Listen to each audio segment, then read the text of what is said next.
You think I'm crazy? Well, do ya? So you're crazy. Okay, welcome back to the best thing you watched this week. Hi, Chris. Hi, Ruben. That was a bit of a shock there to wake everybody up. Yeah, Happy right. Saturday, happy almost Christmas. I'm seeing comments about whether everybody's done their Christmas shopping. I don't know, but we're mostly done. Are you ready for Crimbo, Christmas, holiday, all that? Mostly. Mostly. Exactly. Yes. Okay. Cool. We're doing 3 Christmases though, and we're not leaving the house. Isn't that funny? The oldest kids are coming over because they moved out of state, so they're in town. Mm-hmm. And then we're doing our regular Christmas, and then when the girlfriend comes over on Christmas Eve, Christmas evening, we'll do the third round of Christmas. Yeah. Lot of food. Just don't make sure that whoever drops turkeys. Yeah, we're not doing traditional Christmas. We're doing big. Okay. We're doing homemade pizza tonight. Nice. New Year's or Christmas Eve, we're doing fondue. Ooh. So, yeah. Chocolate? Cheese. Both. Not together. At the same though. time. No, yeah. See, it works well when you mix them together. Then you have chocolatey cheese. I don't like the sound of that at all. I don't like this. That is disgusting. That would turn me off of everything. Okay. Welcome to the best thing you watch this week. If this is your first time here, general format is we will talk about the stuff that stood out to us being in entertainment, whether it's games, movies, books, whatever in entertainment media wise, that was the best thing that for us individually on our opinions. And then you take that as law because our opinions the only ones that matter. And we also talk about something that just didn't quite hit right or was poo, depending on the week we've had. We have a Patreon where we go and talk about other films that we get requests from within our Patreon. This week is a particular doozy. I'm not going to say what the title is because the Patreon that asked us gave us a number of films to review, so they don't know which one we chose. It's going to be an interesting discussion. All that Patreon videos, over 110 videos for £1. So if you want to try it out just for a month and watch your pick, you can try it and run away. You can test it because there's some outside of the paywall. Even so, like there's literally no excuse. And then to add into the world, because we're trying to take over the universe with our bearded faces, we also have a Discord that Chris Shayla one listen set up for us, and we're getting more and more people there. The link is up on the screen now. Thanks, Chris. And in our description. So join us there. Let us know what you are looking forward to in the coming weeks, in the new year, in 2026. We have various threads on there from everything that Chris A. Listen has really set up quite well. And I swear, I say it every week, but we are going to do some stuff on there. We just haven't discussed it yet because this time of year is just crazy busy. Yes. But with that being said, should we see who's in the chat and say hello and then get stuck into the best thing we watched? I think we should. Let's see here. Scroll all the way up. Leo the short guy. Hey, welcome. We're glad that you're here. David, you're going to have to explain the rest of your comment there. We've both gone soft because, I have not worked out for quite a while, so I am pretty soft in the middle there, but nothing out there apart for... I don't know what fur means. I don't either. So, yeah, let us know. Crochet Wildness. Happy Saturday. Hey, hey, we are so glad that you're here too. Woohoo. Happy Saturday, everybody. Bunny Dojo, Rabbit Care and Bun Fun. Happy Saturday. One of our favorite. Love that name. Yep. Still. Yep. Oh, Amy in the AM. Hey, glad that you're here again live. Would love that. Everybody's Christmas shopping done. Yeah, I was out yesterday. I took the day off yesterday from work, and I spent the majority of the day driving around. Not shopping, just dropping off Goodwill donations and picking up, stuff. And Sounds like a wonderful day. it took me forever. Traffic There bad. was so much traffic. And the thing that got me were the people that had seemingly nowhere to go. They were just driving super slow, you know? You'd love old people on the sidewalks in the UK then, because Uh, they don't care. They got nowhere to go, but they also take up the whole pavement. So Oh, do they walk in they a walk line side by like a side, wall? yeah, nattering, and you're like, you're trying because you have the British fake personality of where you got to be Oh, polite at all everybody's times, polite, yes. but you're also saying unmanageable swear words internally, and you're thinking about bonus points with your car. You think, okay, I can walk into the street into oncoming traffic, or I can just ask them, excuse me politely. But then they play the we're old, so we can't hear you card until eventually some of your grumbling. The one lady, oh, look, there's a gentleman started. He wants to go past us. That's my old lady voice. And That works. That was a good yeah, one. cool, thanks. And You should then do a when review like that. you should totally. Oh, right, Mrs. Doubtfire. Yes.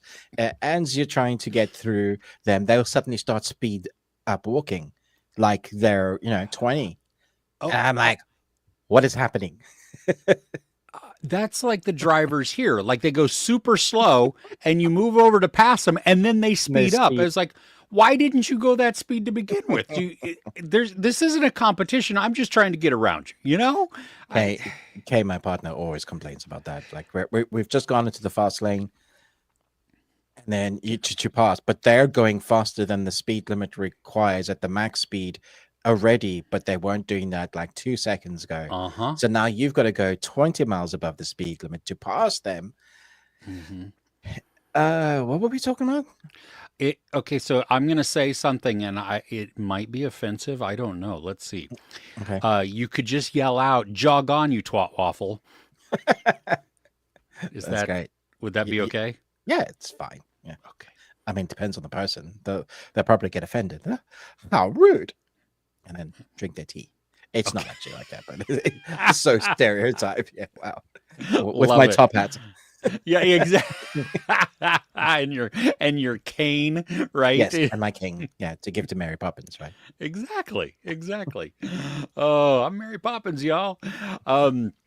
Okay, but Bunny Dojo, the best thing you watched this week, the new Superman trailer, having Yes. cryptos in it. You messaged me and I said did. that exact thing. That is the best thing I watched this week, without a doubt. Yeah, I was so surprised. Like in all the superhero guys, I have two that are my favorites: Superman and Hulk.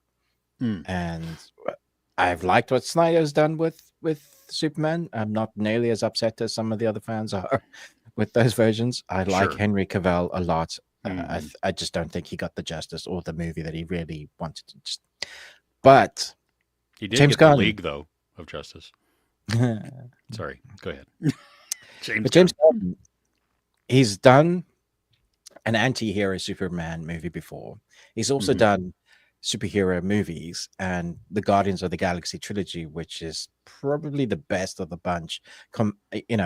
You can argue all day, but like that first Guardians is incredible. The second one's a father story. The third one will make you cry. Fantastic writing, great character designs. And are you shaking your head? About number 3, yes. Oh, you don't like number 3 as much. I don't think it. Yeah, no. Okay. It's okay to be wrong. And so I'm excited to see what he does, because there's been so much grumbling about James Gunn on the new, so much. Like, oh, he doesn't know what he's doing. It's like he hasn't even churned anything out yet. Give the guy some breathing air. This is restructuring the mess. Like, whatever you thought about DC, it was a mess. So they had to fix all that. Yeah. I thought the trailer looked cool. I mean, it made me I was intrigued by it. You know what I mean? We have a different Superman than we've had for several years, at least in movies. I haven't watched any of the TV shows, so For sure. And we're not doing any origin. He knows Lois and Clark are together. There is Lex Luthor embedded in it. It's the middle of his story rather than, seeing how he Yeah. gets his powers, all of that nonsense in a world of superheroes that's already established. Great. Yes. Do that. And Yes. Crypto, we've never seen that in live action. And he looked incredible. Yeah, that was cool. That was really. I remember. I mean, my kids, when, like, the first time I had ever heard of Crypto was when they were little, because there was it a show or something? Crypto the Superdog or something? I don't know. Animated, but I was like, oh, I didn't even know this. But that's what I think James Gunn does best. He takes these obscure characters and brings them into life, into making them characters that will work. Yeah, absolutely. Polka Dot Man. How do we... somebody Condiment who... Man. Yeah, I've never heard of before. Yeah. To somebody that's like breaking my heart right on the screen. Yeah. Just next to nobody had heard of the Guardians. It was a fringe comic book series that was well loved and had its niche. Yeah. But now they're like stable. So fingers crossed. Yeah. I have high hopes for what he can do. I mean, and he does that well. It's interesting though that he's taken something that is so well known and so prevalent within the superhero genre. You know what I mean? Like when he does those other things like Suicide Squad and takes all of the random things and takes Guardians and takes all of the random pieces there. Yeah. Peacemaker. Even, oh man. Best theme ever. Yep. So, all right. Amy in the AM, what's the temp there? Here, where I'm at, it's 48 degrees or 9, depending on which way you like your temperatures. I am looking it up because I don't know. The Met Office. Yes, I'll accept all your data and cookies. Okay.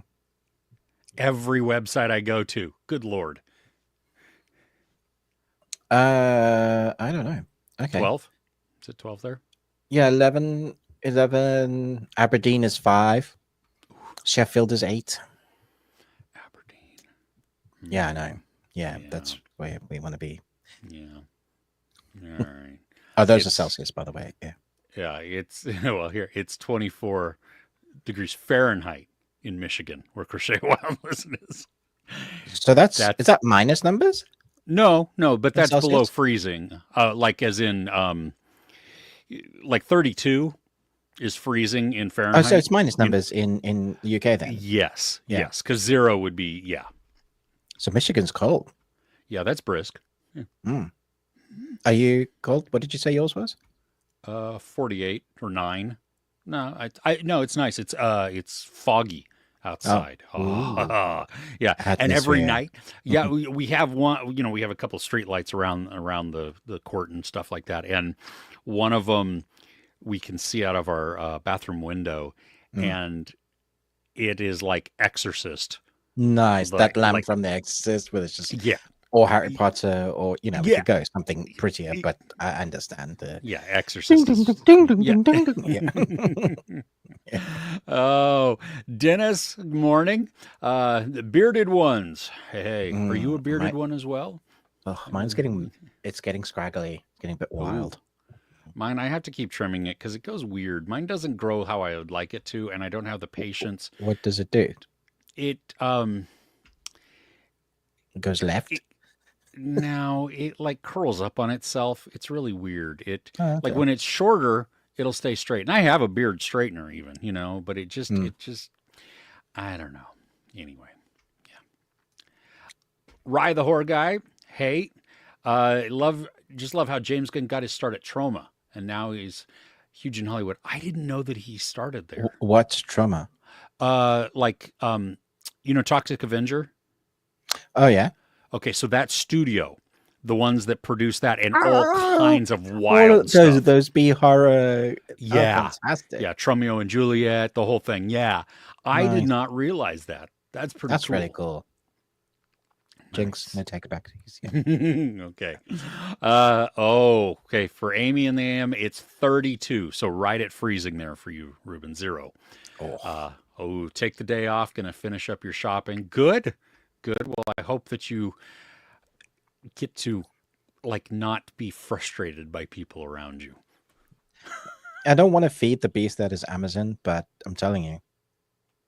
I know. We've been trying not to because Bezos is just. I mean, he doesn't. Yeah, his old company, Ethics. I saw a documentary on Oh, not was there just one Amazon. Yeah, but on Netflix, the shopping one? yeah, the shopping one. And I was horrified, but not surprised. Like I, everything, I was like, yep, this is as bad as I thought it was, but not surprised. Yeah.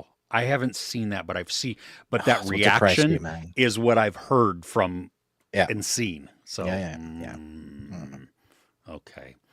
How about we come back to the comments, Okay. and we do some of the Do you want to do your other stuff. awkward movie description first? Yeah. I say awkward because it's awkward every week now because I can't guess. Yeah. This one you might get, I think. You say I'll that, put it up. though, Yeah, but my I brain know. is like paste. Just okay. Clear your mind. Don't think about it. Okay. Anything. Okay. Here we go. You ready? Yep. A train conductor kidnaps children and brings them to an isolated village in the north. Is this some hot chocolate?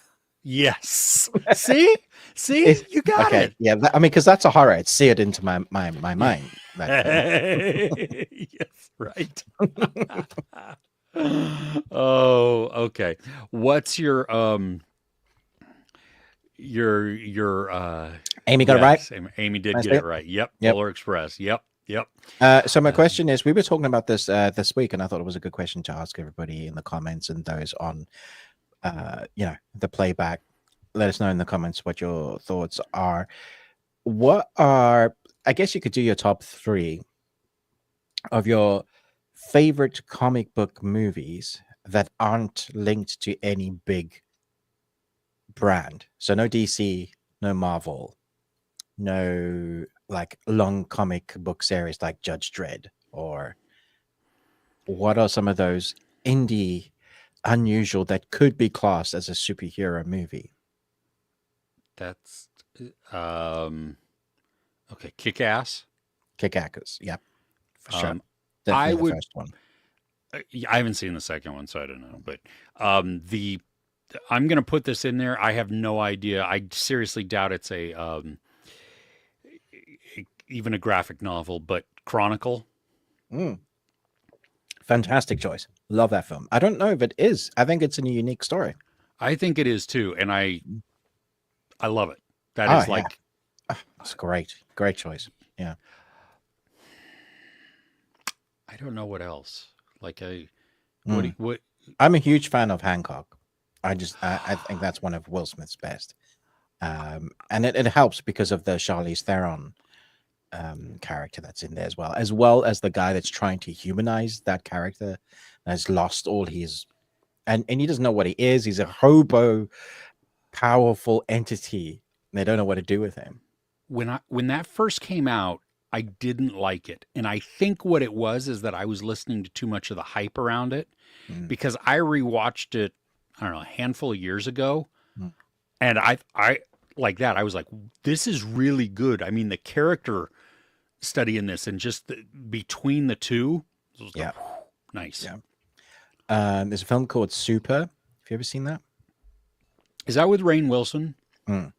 I have not seen it. It's been on my list. Like, it's so weird and wonderful. Like, I think you'd love it. Is that James Gunn? It might well be. I'd have to look it up. But, and talking about James Gunn, I really like After. I know a lot of people don't like. It is James Gunn. It is, of course it is. See, I just like his stuff, obviously, because he does character. He builds character, and then that's the whatever around it that is built from that. Was it Afterburn? No, just Burn. Was it? God damn it! Was that the Dark Superman one? Yeah, the Superman kid one. Brightburn. I really liked that. I could have had a few more of those. It was a nice, unique Indeed. I mean, although I saw everything happening and coming. I, yes, I think it had a lot of potential. I was Mm, like really excited for it, and there's mhm. things that I really enjoyed about it. But yeah, I think it needed to be fleshed out a little bit more. But I would love to see them do something Yeah. like I that think that's more in it's depth. a almost like a James Gunn going, "Hey, this is imagine what I could do with Superman." Like a it's like his pitch for Superman. Yeah, yeah, Yeah. exactly. Yeah. Oh, that's great. I know there's loads more, but it just depends. Y- so Crochet While and Listen said Hancock, Sumerian. I don't know what Sumerian is. Is that the Sylvester Stallone one? And then Unbreakable. Yes. Oh Oh, my gosh, that's like my favorite out of all of the oh, Shiloh. Samaritan. The Samaritan. Yeah, Samaritan. Samaritan is the sly one. That is the Stallone one. Yeah, yeah, Interesting choice. yeah. Uh, Unbreakable is incredible though. It is. A lot of people don't like that because of how slow it is. Oh, I love that film. Yeah. Love it. Yeah. Bunny Dojo, Hero at Large with John Ritter. Oh my gosh, from I don't think I've even 1990. seen that. I'm An looking it 80s up movie because here at large. yeah, struggling actor buying milk stops a robbery while wearing a superhero uniform promoting a movie. The unknown hero decides to try again, and can he impress his cute neighbor? Wow, This that looks terrible. I want to watch it. I know. Oh my gosh, John Ritter is so good. Genre is great. I mean, his timing has always been great for TV. Uh, Yeah. D- did you I ever would. watch? Did I have you watch that show with Pam Dauber? That movie. With I thought we did. Shoot, I can't remember it now. Go ahead. You talk about it while I find Uh, the movie.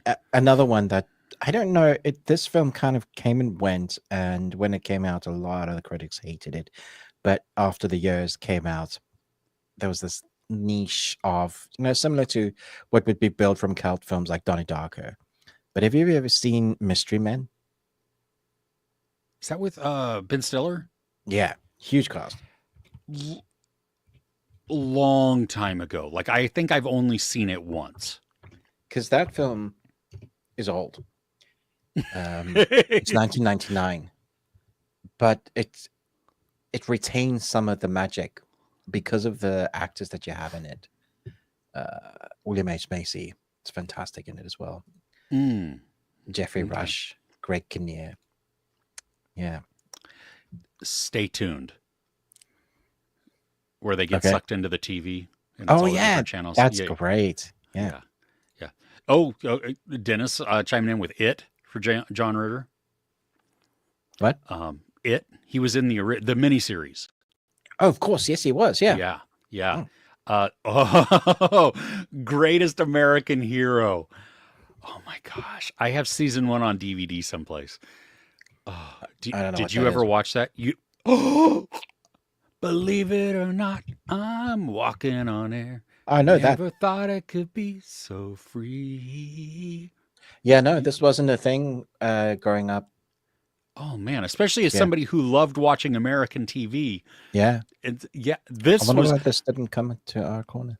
oh, this is like I watched some on my of the DVD that I had. It's it's pretty much unwatchable. Oh, Okay, right. but it's one of these things that you hold in your head Right. as One of those things that you shouldn't go back to, maybe.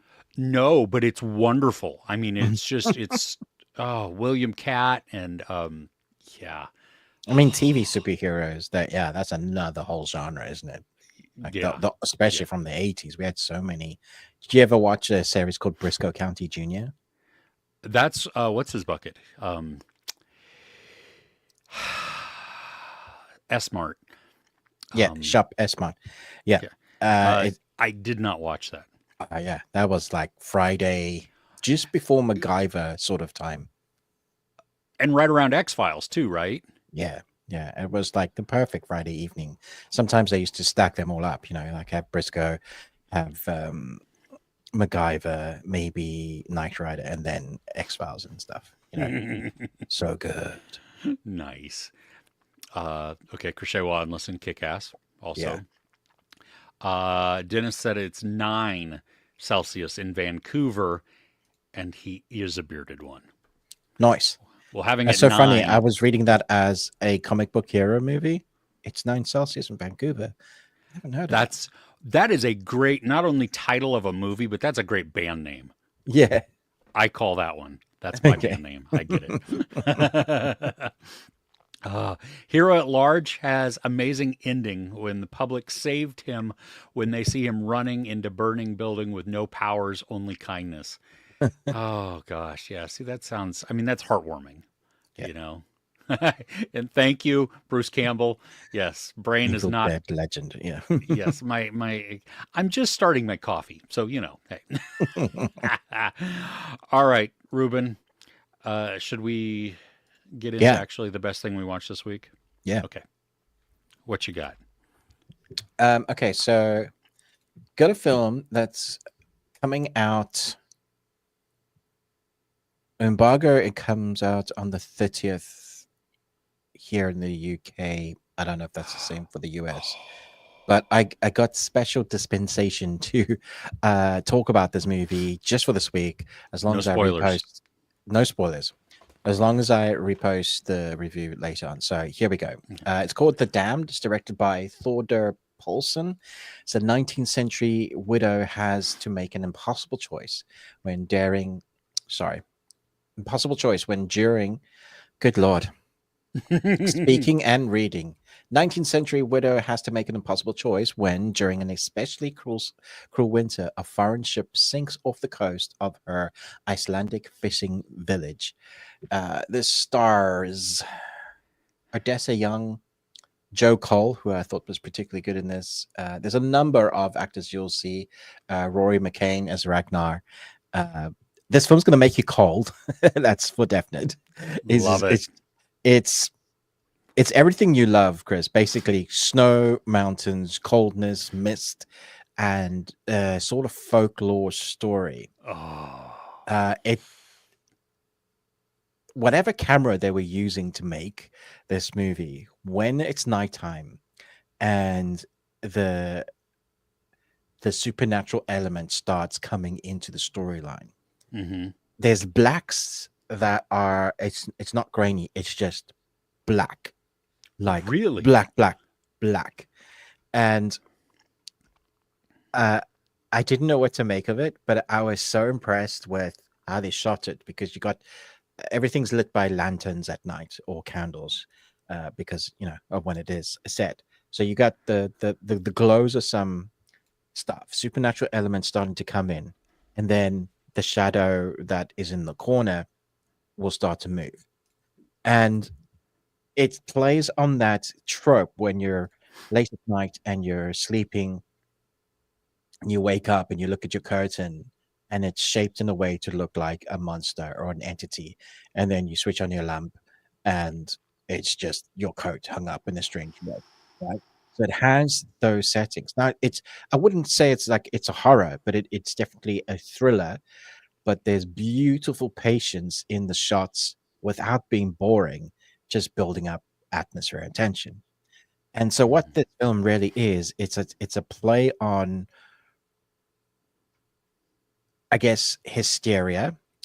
It's a play on what is real and what is not. You can go into this movie thinking it's one thing and it'd be another thing, but also has a sort of ambiguous ending. So it's one of those that the discussion afterwards will be really interesting as to what you think it was. Uh, so I liked it a lot. I thought it was filmed really well. The law in there is excellent. Has a message without even remotely being preachy. The message is you figuring out what the message is, and once you talk about it, you'll probably like be able to get into it. What were you going to ask, Chris? Oh, no, I got the screeners for this. But then also the lens that they use, it's Mm. called a Vantage One T1. And so it is it's a spherical lens that a prime that has um, an f-stop of 1. Okay, well there you go. That's why. So brilliantly filmed. And then the acting, there's like dialogue when there needs to be, but there's a lot of you filling in the gaps, which is easily done. Like you figure out what's going on, what the filmmakers want you to see. Every shot is beautiful to look at. There's a lot of story with what's happened with some of the characters that you find out as you go along the way. So there's no monologue dumping or exposition. It's like it's a wonderful moment of, when you're enjoying something, but you're trying to figure out why you're enjoying it so much, and you can relate to it, but you shouldn't be able to, because it's 19th century folklore horror about some people in Iceland. So it's character that you feel what like they're going through. You understand about the horror that they're experiencing, because everybody's afraid of the dark in some way. And when you see the shadow move in a way that shouldn't, you thought it was a rock, but it's no longer a rock. You're like, holy crap. Oh no. I'm so excited. But it also has a really like mental I don't want to say more about it, because I think I'll be going to spoil it. Just if you get a chance, if you like your indie supernatural folk horror stories, I think this is one to look out for. It was a lot of fun. It comes out here in the US on the 3rd of January. Is that when it gets? I think that's too? about the UK as well. Yeah, this will be streaming or VOD. I mean, yeah. Nice. Okay, cool. Good to move on. Yeah. Okay. So what do you got? This is my maybe most mainstream one. I did not actually see a lot this week, which was, well, that's not true. Several of the things I'm going to talk about are not new by any means, but I went to the theater and I saw Sonic the Hedgehog 3. Woo! It's fun. Okay, that's what... Going into this, I mean, it's just a fun movie, okay? I was not a fan of the first movie at all. Okay. Like that is one of my... Do you not like Joy? No. Okay. I didn't feel that it was a good buddy road trip movie. Okay. That I just, it's one of my most disliked reviews ever, which was nice. That was cool. But... but... I was at least 10 of those. Yeah, probably. I enjoyed number 2. Okay. And and not just because Idris was in it. I mean, that was a big portion of it, but it was a lot of fun. Right. And we got more with Sonic and then Tails and then Knuckles along with Robotnik. And just that huge combination there. Is it ridiculous? Absolutely. The graphics... It's Sonic, of course, is going to be ridiculous. Yeah. The graphics still were looking amazing. So number 3 comes around, and what was teased at the end of number 2 was Shadow. Yeah. Okay. I didn't know anything about this. I don't believe Shadow was in the Sonic games that I played. So I didn't, whatever. Okay. So he's just another hedgehog. Yeah. Voiced by Keanu Reeves. And now at first, I was not feeling the voice with the hedgehog. The hedgehog looks amazing. I mean, he's either like a very dark navy blue or black, but not pure black, and then red highlights through him. Very cool. Yeah, great design. After a few lines of dialogue, it began to sink in, and he was like, I could feel the voice matching with the character. Yeah. Okay. Like when I hear Sonic with Ben Schwartz, that's instantly, it's just like, yeah, that works.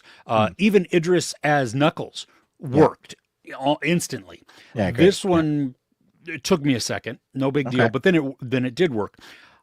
From an animation standpoint, and I had talked about this, I don't think I've noticed it before, but I full on got distracted in the movie by some of the attention to detail that they did with the animation.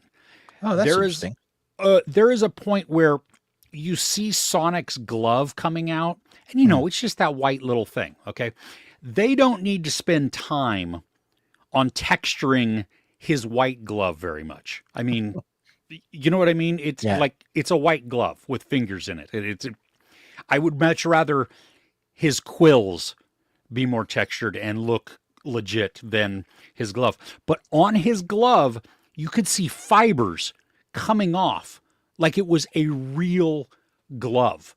Wow. And that it cemented in my mind. I was like, wow, if they put that attention to detail on something stupid like that nobody notices, then everything else, and it is. I mean, the textures of Shadow are wonderful. We get Jim Carrey has come back. Not only did he retire from acting, and they said only because of what if the script was perfect. Yeah. He also then said, I ran out of money. And so he needed money. He was great in this, and he's playing dual roles. And it's like take Jim Carrey's character and just make more of it. The combination there, the character study between the two characters that he plays is actually pretty deep, especially for a kid's movie. Yeah, okay. Adults were going to totally see the arc and the trajectory of this relationship and what's going on. I mean, it's not like it's super subtle, but it's subtle enough that I don't think kids are going to get it. I think kids will be shocked by like, oh, that happened. Oh my gosh. At least younger ones. Yeah. Cool. We get more Agent Stone in this one. Like he's becoming definitely a player within the story. Now he doesn't have a ton of time, but he has enough where he's really integral to some things. Interesting. What about Sonic's adopted father? We do get James Marsden and Tika Sumpter as mom and dad, or dad and mom, really, how I said their names, but they're good. And they continue to, I said in my review, shameless, which is not a bad thing and not meant as a negative at all. It's like they understand the assignment. They need to be cutesy. They need to be over the top, and they are. And they just go for it. And it works within the fabric of the film. Characters that were introduced in either 1 or 2 also make appearances, which is good. Cool. The not knowing anything about the game, like especially now with Shadow, I was surprised at the darkness and the sadness of his motivation, that story arc that creates his motivation for what Shadow is pursuing. I was shocked at that. Like it was a good surprise, and it was handled really well. But I was like, I don't believe that there has been a storyline that is as dire in the Sonic movies. Okay. We've had like some of those heartbreaking moments are where you feel for a character. Maybe there's peril for the mom and dad, something like that, which is great. And it works as tension. This one though didn't work as like tension because it's something that has already happened. But it adds weight to the character then. Oh my gosh. Yeah. It gave so much backing to who he was.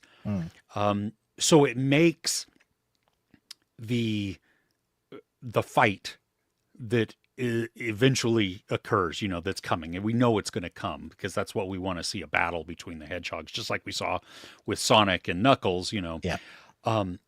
And so it was a really good message and a lot of fun. I mean, is this like top tier, drop everything, go watch it? No.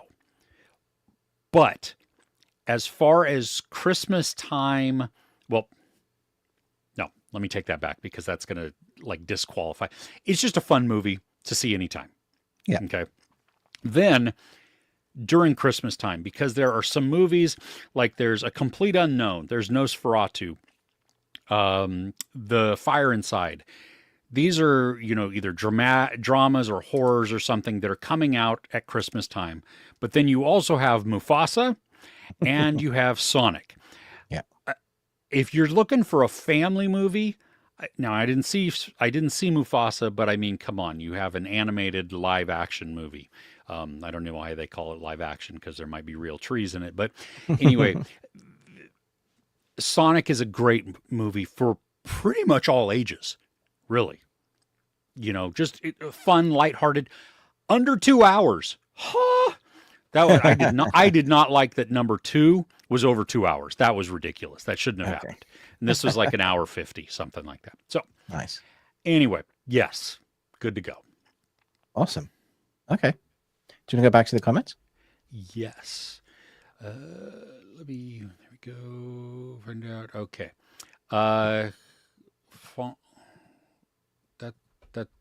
No, we're not, but okay. Hello, everybody.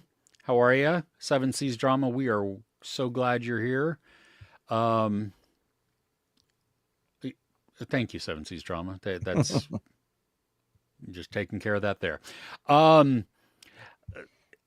Really dug Darkman back in the day. Yeah, that was fantastic. Liam Neeson, I want to say, is Darkman.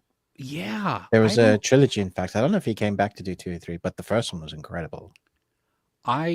Funny enough, I own it on digital because it was like a gift as a reward or something like that. I've never seen the movie.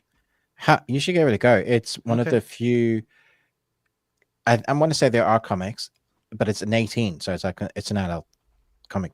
It's dark. No pun intended there. No pun intended. Yeah. Okay. Well, yeah. It's 90 minutes, which is, It's written and directed by Sam Raimi. Yeah, that's right. Yeah. Okay. I didn't Continuing know that. to push it higher into the pile. Yeah. Wow. Okay. That's cool. Well, and I mean, okay. A brilliant scientist left for dead returns to exact revenge on the people who burned him alive. Yeah. What's not to like about that? That sounds that's like amazing. The Crow, Spawn, all great. Those old school storylines. Yeah. Amy, hi. In Western comment, I see a lot of talk regards to Yamcha reference pose, how Superman fell on the snow. So Yamcha, as far as I'm aware, is a character from Dragon Ball Z. But that's a female character? I don't know, maybe it's just how how there's the Akira slide and then many films do something like that within there. Very just true. As a little reference. Yeah. Maybe that's, I wonder if maybe that's. It's possible. Yeah. I was more asking what made him bleed. There didn't look like there was any kryptonite around. So what was he fighting that just literally beat him? Yeah. Well, there was one moment where he was with Lois, and it was obscured behind, but it looked like something green around. But I don't know what that. It could have been light, So I don't know. I didn't go through and watch the trailer 15 times at slow speed, because I didn't want to ruin it for myself. If I'm going to go watch the movie, I just no. Yeah, that's enough. I don't want to watch any more trailers. Like no more teasers, featurettes, nothing. And they're going to. Of course, they're going to do like 12 million. Yeah. Yeah. And it was so good with just the music playing. Yes. And it was emotional. It made you like all the right beats. It did exactly what the trailer was supposed to do. That's a great trailer. Yeah. Yeah. Hey, Mode. Yeah. See, there you go. The Superman teaser trailer. That's exactly it. So good. Oh, nice. Crochet One, listen. Okay. So best thing you watched this week was Castle season 1. Nice. You were talking about that last week, weren't you? Yeah. Weirdly so. Nathan Fillion? Yeah. Yeah. Okay. Stargate the movie. Yeah. Ooh, yeah. I watched the movie just a couple months ago and was like just sucked instantly right back into it. I was supposed to be doing other things as well. It's epic. Yeah. Yeah. Really. Yeah. Oh. And I love the movie and the TV shows. I've never seen the TV shows. Oh. So. Yeah. I watched SG1, which has 10 seasons, I think 2 or 3 times through. Mm. Whoa. I don't think you would like it. Okay. Why? Procedural American TV, that's sci-fi. I don't know. Okay, so basically everything that I would complain about that just yeah. Okay. Yeah. See, that's why I love the movie, because it even as predictable and as almost cheesy as it is in certain ways, it's totally cheesy parts, it's exactly what I want. Some great actors in there as well. Yes. And Star Trek Lower Decks season 5. Yeah, it's the last season. Is that the animated one? Yeah. Okay. Which crazily had a crossover with the live action series, Strange New Worlds. Yeah. Oh, that's cool. Yeah, Nice. very cool. Because it's sci-fi. You can do that. Exactly. Trek. Yeah. Exactly. General, hey. You're not going to salute? I said, wow, that's like insubordination there. I don't know. My brain was buffering. Excuse me. Oh, I was on frame rate dropped. Yeah, brothers. Yes, General, we understood. You were addressing both. So we thank you for being here. Thoughts on the Agency TV show? I have this on my list to watch because it has intrigued me. My thoughts is I'm waiting until all of it's out. Yeah. I don't have screeners for it. No, I don't either. But it looks great. Like everything about it says, yes, this is going to be good. I mean, we have Fassbender, Jeffrey Wright, Jodie Turner-Smith, Richard Gere, John Magaro, who I just watched in September 5, and he was phenomenal in that. So I mean, I like Ruben. I'm waiting until the whole thing is out, which I don't even. Let's see here. If it's probably 8 episodes, 10 if IMDb 10. is correct. Okay. Yes, ending January 24th. Okay, end of Jan. 5 episodes are out so far. I may start it just to see. I mean, yeah, I don't know. I enjoy those types of things. So, okay. So you might have watched this one, Ruben. Netflix Turkish show The Protector. Yeah. First season was interesting. It gets progressively worse. There's 4 seasons. So, and I watched all 4, and every time you just still be getting grumpier with, like, if you look at the thumbnails, which each season is just me like, Nice. Yes. Just kidding. Hello, Christopher Columbus and Ruby Tuesday. That's how you talk. Because you're British. But there's so much to unpack in that.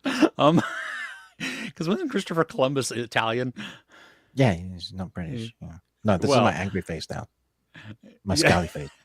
Well, you're Ruby Tuesday. Me, I'm Christopher Columbus, but I'm not Italian. I have more Scottish and Irish and British UK in me. Anyway, because you're British. British in it. British. Yeah. Gov. Oh man, I've been binging Luther. I'm in season 5, which is my least favorite season, but I'm still. Isn't that the last one? It is. There's that Netflix movie that was okay. I mean, I liked it because I'm a Luther fan, but objectively, it's not awesome. Still, though, yes. So you binge watched all 5 seasons? Yes. Just a minute. Like, wow. I swear you just started that last week. Yes. Okay. You say this like it's weird, like I don't watch The Martian and The Greatest Showman, and Ford v Ferrari all the time, because I do. when you go to a psychiatrist, they're like, "Can you please prescribe these movies for Chris to put him back in his happy place?" Exactly. Oh goodness. Oh, juror number 2, this week's best, Ella. Hey, we watched that just a couple weeks ago. I enjoyed it. You Did did? you end up watching it? No, I didn't Oh. want to because 12 Angry Men exists. So I didn't see why Jira needed to exist. It shares a lot with that, but there is a twist to it that is not included in 12 Angry Men. Okay. You you see Because it I've coming just and seen it for the first time, 12 Angry Men. give it some And time then. yeah, and I was like, that is the best movie ever made. Why? It's Yeah, literally a masterpiece. yeah, you're going to want to give yourself some distance then because this one shares a lot with that, Mm. and they they're good jury room scenes and discussions, but and even some that are like hedging on being exactly like like not shot for shot, but dialogue exchange for dialogue exchange. Mm. Um,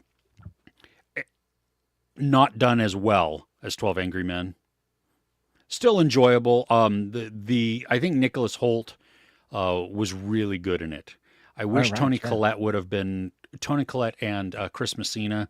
They're Mm. in it, but not a ton. I could have used more of them. Yeah. I mean, gosh, having Tony Collette in it is you Yeah, got to utilize her. yeah. J.K. Simmons was good for what he was in. Also, yeah, it's a good watch. But because you've just seen 12 Angry Men, stay far away from this for quite a while, and Yeah, I then think so. come back to it. So, Cool. let's see. Seven Seas Drama watched a nice Indian movie, All We Imagine as Light. Huh. Don't expect Bollywood stuff, but it's a nice drama about normal people with normal hopes. Okay. Nice. That's kind of like when I watched television 2 years ago, I think. Like one of the best films of the year. Nobody saw it. Nobody saw it. That No, nobody knew what it was. Yeah. me and my oldest went. We were the only ones in the theater, and it was like their favorite movie of the year. I mean, Wow. it's so pure. It's silly, and everything is telegraphed. Everything. And yet it's exactly what you want to happen. Like, so you're looking forward to what they're going to do Right. because you know it's coming and it's just going to fit, anyway, like that. It's normal people, normal stuff, very, very enjoyable. Sounds good. So, yeah. Rocky, hey, Marco Polo. Hello. I'm glad you're here. Best thing watched this week and teared up. Oh, the Superman trailer and the music. Yeah. Gosh, I mean, it's just evidence, isn't it? Like everybody's talking about it. It's the thing. Mm-hmm. Mm. Yep. Amy's saying, oh yeah, Superman teaser music reminded of Top Gun Maverick, the electric guitar in there. So in an interview with James Gunn, Top Gun Maverick is heavily inspired for this movie. Is it really? For the way they filmed Flight. Oh wow. Mm-hmm.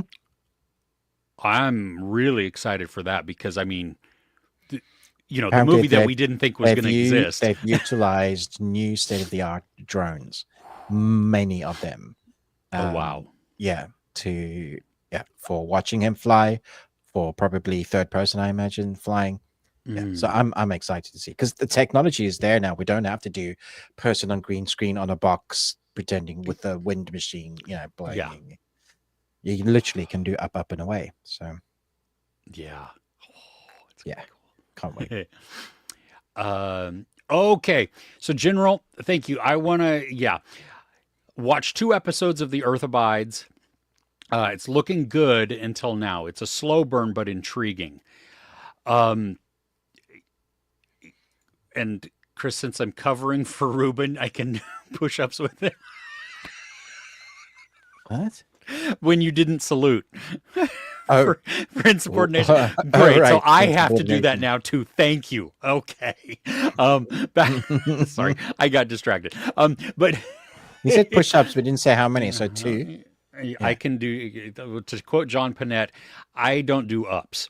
Ups defy gravity. Gravity's a law. I obey the law. Downs. I do downs. I'll do multiple downs. Yes. Sit down, boogie down. You give me a sandwich, I'll wolf it down. Anyway, Earth Abides. I have not watched the show yet. I have the screeners, I think, for it. And the reason I haven't started it is because I'm like in the middle of the book. Oh yes, I And remember you saying so. yeah, and the book is slow too. So that's, there you go. So um, I'm glad that it's intriguing and that it's looking good. Uh, but yeah, I don't know. Maybe I'll have to abandon the book and then just come back, because I have found that works better typically. That if you watch the film or the movie first, film or movie, this is the same thing. The film or the series first, and then go to the book. While you notice the differences, they're not as for me personally, they're not as annoying. Okay. I don't know why. I can't explain why that is. Yeah. But like I saw The Ritual a long time ago, then just within the last year read the novel by Adam Naville and noticed how different it was, but appreciated the novel because it had been a while since I'd seen the movie. And then I went back to the movie, and while things are different, I could appreciate both, and it didn't annoy me. So, but when you read a book and then you watch the show and it's drastically different or lacking, That's great. I like that. I want to watch it, but I am worried it's not going to be as good as I think it's going to be. I've had this book on my list for like a long time. And so because it was written in the 60s, I think, 50s, something like that. I mean, it's an older book. So anyway, Seven Seas drama. Yes. All right. Watch The Martian. Okay. If you have the opportunity, watch the extended edition. It doesn't add like life-changing things, but after I own both. And so now after watching, I only watch the extended edition now. It just gives more. That's all it is. So if you have that opportunity, cool. If you don't, no big deal. Both are fun. Have you ever seen it though? That's what I want to know. Seven Seas drama. Have you ever seen The Martian? Yeah. Yeah. What was funny is because we went and saw Interstellar last week on IMAX. Oh yeah. And Jessica Chastain and Matt Damon, both in that movie about space, about a person being left on a planet alone. Funny. There's a theme. Anyway. Do you think maybe that you want to be left alone somewhere far away from people? You want to start your own cult somewhere, just with a small group of people. That would be okay. Yeah. Cult of It doesn't beards. have to be a cult though. I mean, I don't need it. But essentially that's what you become, isn't it? When you're isolated. Like the Amish, aren't they just cults? No, they are they? Mm-mm. They're not I mean, No, they're not I'm weird. joking. They're just simple and isolated. They're That's just all old school. Yeah. Yeah. Yeah. But some of their craft. They're not on social media, which is great. Yeah, right. I mean, and But also they don't allow medical use, which is stupid. So that's, I mean, yeah, good and the bad there. Yeah. Remember, Ruben, tea is gross. Coffee is also gross. That line is gross. Oh, I love it in Ted Lasso when he drinks tea and is like spits it out. His face. Well, yep. Nope. Still don't like it. Nope. Oh, okay. Mode wants to know, Ruben, what's your favorite anime of 2024? Okay. Windbreaker, Demon Slayer, Kimetsu no Yaiba, the Hashira training arc, Delicious in Dungeon, Bleach, Thousand Year War, Blood War, the third season, Kaiju number 8, Solo Leveling, Dan. Those are my top favorite anime. Wow. Yeah. You had a list ready to go. Yeah. Okay. Okay. I don't say that as a bad thing. I'm just just kidding. Yeah. Yes, I do remember you talking about tea and coffee being gross. Yeah. No, I remember it. Yeah. Okay, Earth Abides is only 6 episodes. Oh wow. So I'm gonna I think I will. I think I'll dive into that at some point. I'm off for the next 2 weeks. I took those off from work so I could just relax during the holidays. Nice. Yeah. So, yeah. Crochet a while and listen. Watched Echoes, a 2022 limited series on Netflix. Mm. That sounds very familiar. I'm wondering if we reviewed it. Oh yeah. Oh, yeah. yeah. No, you are more generous, I think, than at least I was. Yes. than I would be now. Yeah. Yeah, I like this. Yeah. Okay. Fat Man, 3 out of 5. Which is funny. That was a movie that Ruben and I considered watching. Yeah, that was one of the movies we were going to watch this week. Yeah, because I've never seen it. So I see one every time I look in the mirror. So do I, so I don't look in the mirror. And my neighbor hates it when I stare at him as he gets out of the shower. Yes. Okay, moving on. Okay, Seven Seas Drama has seen it once in the cinema and twice at home. Last time we watched it, maybe 5 or 6 years ago. Oh, you're in for a treat. Oh, gosh. It's a comfort movie for me, just because there's so much subtle humor and so many just great little things in there, and the cast is stacked. So, talking about comfort. Comfortable dog. Oh my gosh. Are you not comfortable? Nobody is comfortable unless we are all comfortable. Let's see here. Oh, and have we seen the older sci-fi series, Sanctuary? The blonde lady from Stargate SG-1 helms up this series, Sanctuary. If you didn't like Stargate, you're definitely not going to like this one because it's like from the science fiction channel set TV series quality. Oh, is it Amanda Tapping? Yes.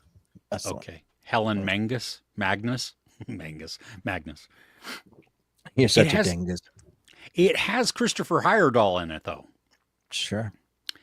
Did you ever watch Hell on Wheels? The movie? No, it was not Hell or High Water. Hell on Wheels. It was a series. No. He played the Swede. He's so good and so just messed up. I loved it. He's great. Okay. Anyway, okay. Martian and the Imitation Game, one of favorite movies. I've seen both of them more than 25 times. Wow. Nice. Imitation Game, that's the one with Cumberbatch, right, as Turing? Oh, yes. Yeah. Cucumber Patch. Yeah. Yes. I watched him I saw that in the theater. So, okay. Ruben, let's go back to our stuff. Okay. Okay. What you got? We've been trying to watch a holiday movie every day. Right. Not only for me, just so that my wife also doesn't have to watch the crap that I watch sometimes, which she tapped out of one of the things, which I will get to later. Okay. But early in the week, we watched Black Christmas. Oh. Now, there are there are several iterations. They get progressively worse. Right. I mean, and the most recent one with Imogen Poots, which I just love that name. I love that name. Yeah. That is, I'm not even sure why they call it Black Christmas, because it takes the premise and then expands it and goes weird, and it doesn't work at all. But anyway, this is from 1974. Okay. Wow. The original one. And I gotta tell you, you've got Olivia Hussey, Margot Kidder is in it. These names don't mean anything to me. Margot Kidder is Lois Lane in the original Superman movies. That's the original Superman? Wow. Yeah. Olivia Hussey is Juliet in what's his name? Oh, it's like the classic Romeo and Juliet. Franco Zeffirelli. I don't like that Romeo and Juliet, but whatever. This, for so much of the movie, we see from the killer's perspective. Okay, we don't. Have you ever seen this one? I don't know that I've seen this one. Oh, damn, we should have watched this together. Crap. This has become a yearly watch for me. Huh. Okay. It is, while it's not completely self-contained in one location, the majority of the film takes place in this sorority house. And so it's multiple stories. We watch somebody break in and then slowly killing opportunistically people within the house. There is, for a large portion of it, there's not any gore. The violence is actually fairly tame. Like we're not shown a lot of it, but we see the aftermath of things. Have you But seen the it's, other versions of these? yes, all of them. All of them. Okay. Yes, and this one is great. Right. The next one's okay. The next one is passable, I believe, and then the final one is just don't. So they progressively get worse. Yes, progressively worse. Yes. Okay. This one is okay, so this is very 1970s. Okay, it has the aesthetics of it. It has the feel, the lighting, the film type of, just the whole thing. But so it's very grainy, very orange. Okay. All of the sorority sisters look to be in their 30s. Okay, none of them look like they're college age at all. Whatever, you just go past that. Do you? Yeah, I do. I look past it. I'm like, whatever. If I focus on it, it's going to just bother me to no end. Right. But it's like a lot of those movies out of the era where everybody looked way older than they actually were. And then even like, I don't know. Anyway, we can talk about it more, but it's so funny when you see some people, and then when you see people who are supposed to be like 40, like Father of the Bride, Diane Keaton and Steve Martin are like in their 40s. They did not look like they were in their 40s. What do they look like? Like mid 50s. Oh, right. Okay. And anyway, so back to the movie, Black Christmas. This is a slow type of burn. It's only 98 minutes, so it's not a super long film. But so much of it goes into just this pursuit, this little bit of stalking, we know a killer is someplace in the house, and we watch these characters know that something's not right, or that one of their friends has gone missing, something like that. But they don't know where. And because it's Christmas time, maybe they just left without saying goodbye. Maybe, probably not. That seems weird, even to the characters, but could happen. It's plausible. I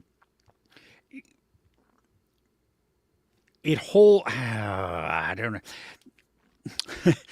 It also shares some storylines because they keep getting phone calls.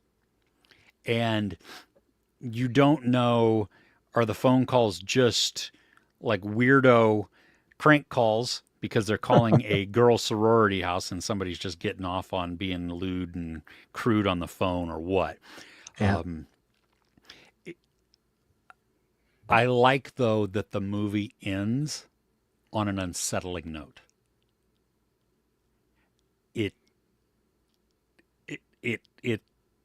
Yeah. It's got some. Is it an ambiguous ending then? No, it's not ambiguous. Okay. It's just unsettling. Right. And it's got some of those traditional 70s filmmaking tropes. Either the long zoom in or the long zoom out. We do see the bad guy at some point, but so much of it is like literally first person. Right. So you'll watch them looking into a window or climbing up something or whatever, and that's what we watch. So we see a hand, moving, and that's all we get. And it adds a voyeuristic and creepy and dark feel to this ambiance that's being set up. And yeah, it works. You couldn't make the exact same movie today because some of the scenes go on longer for what our our attention span would appreciate at this point. Some of the characters you're like, why are we even watching this? I don't know. This doesn't, I'm not sure that this really added anything, but for the time, it's like standard fare. No big deal. Right. So, Okay. yeah. Okay. What you got? So I have nothing on the best thing we watched. What I Oh, have really? is mediocre and then poo. Okay. So Well, do your mediocre because I have one more after you, and then we can do poo too. okay. This is, I think, come out on digital already in the US, but it's only actually coming out here like early January for the UK. It's called Elevation. Uh, and it's a film that I was looking forward to because I love the trailer. I love these type of films, Yes. like Quiet Place. I Yes. liked the actors in it. You got Monica Baccarat and um, the new Anthony Captain Mackie. Anthony Mackie, yeah, Mm-hmm. as the leads. And it's a silly premise. The world is overtaken by things that were always on Earth. They look somewhere between the creatures of how do you explain? Have you ever, the old movie like The Relic? Do you remember that? Yeah. With the creature feature, it looks similar to that, but much better than what The Relic looks like. Very. It's like a okay, no spoilers. So that'd be spoilers. You'll figure Okay. out what the creature. It's a creature feature. They have this gimmick that it's 8,000 feet. It can't go above. So the what's left of the human race lives above 8,000 feet. Unfortunately for Anthony Mackie's son, um, he has elevation sickness and like asthma and stuff. So he needs these constant rebreathers. Eventually, they're going to run out and they're going to have to trek from one place to another that's below elevation and survive. No one has figured out how to kill one yet because they're like super tough, hard, you know, tanks and all sorts of stuff. They're just like very smart. So you get the A to B journey. The the best thing I liked about this was Monica Baccarat's character. She's a jaded scientist, and she doesn't get that kind of character arc where she's the hero or anti-hero. She just wants to kill them, and she has her reasons. And when you find out why, you're like, yeah, I get it. But she's also just not nice to be around. She's a drunk. She drinks all the time, and she's highly intelligent and probably like humanity's last hope. But her character is that of, ugh, I gotta go and do something now. You're forcing me into this situation.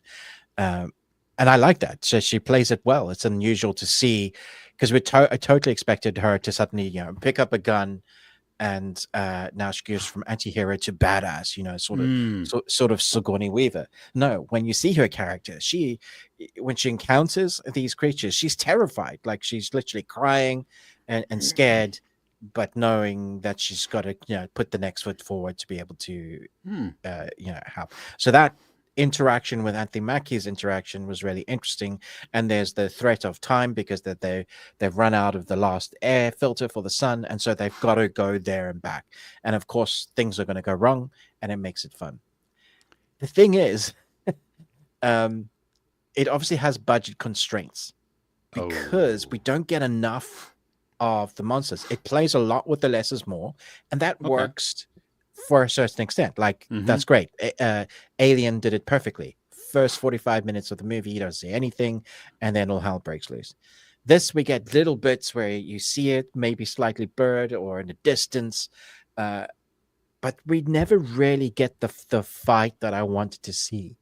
It's like, imagine the movie Edge of Tomorrow with Tom Cruise, and never really getting to see them fight it. That's what it feels like. So they do encounter them, but there's a lot of like walls blowing up and explosions and things happening around them because they might have to encounter them in tunnels or in buildings or that kind of thing. And when the thing that's ultimately going to happen, that's going to save the day, it's anticlimactic because it's not what I wanted. There's no big boss battle. And maybe that would just play into, oh, what that would just be cliche. Lisa's doing something different. Don't get me wrong. This is it's a one and done, but it's fun to watch. I might watch it again in a couple of years. It's easy to watch. The dialogue isn't terrible. It looks good. They've obviously used what budget they could, which is why they've chosen to do the shots that they're doing. They never answered the 8,000 feet question. What? They just that at the end of the day, they're like, we don't know. That's what they go with. So there's a lot. We learn a lot on the way, but you have to answer that question. You gotta. Yeah, I mean that's like when in A Quiet Place. Yeah, we get sound. We get it.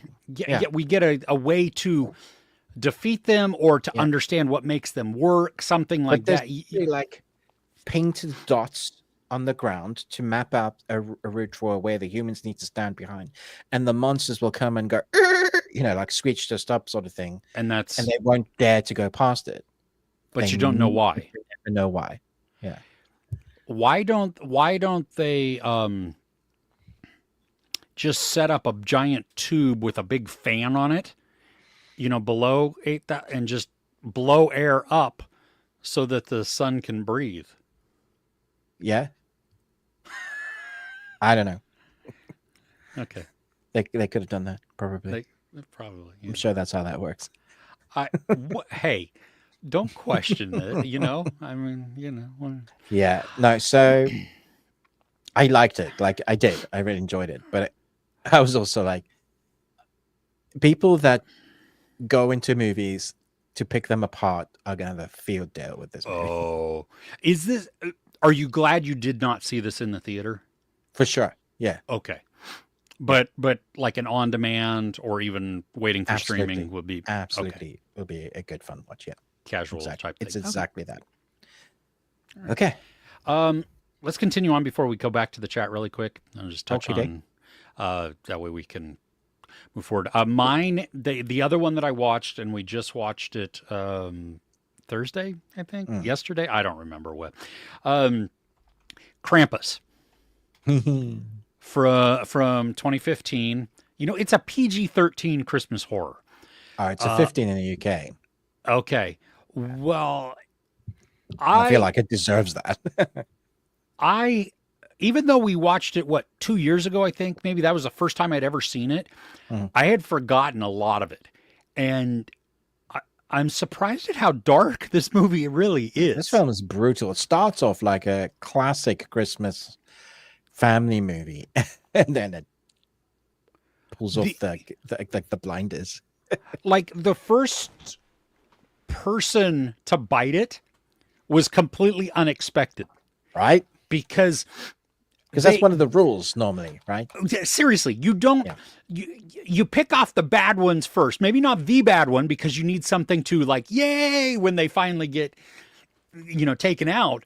But I was like, wait, am I remembering? But I love that correct? Because that's exactly who Krampus is. Oh yeah, right. That fits the law. Yeah. Again, Toni Collette as a mom in this working really well. Adam Scott too.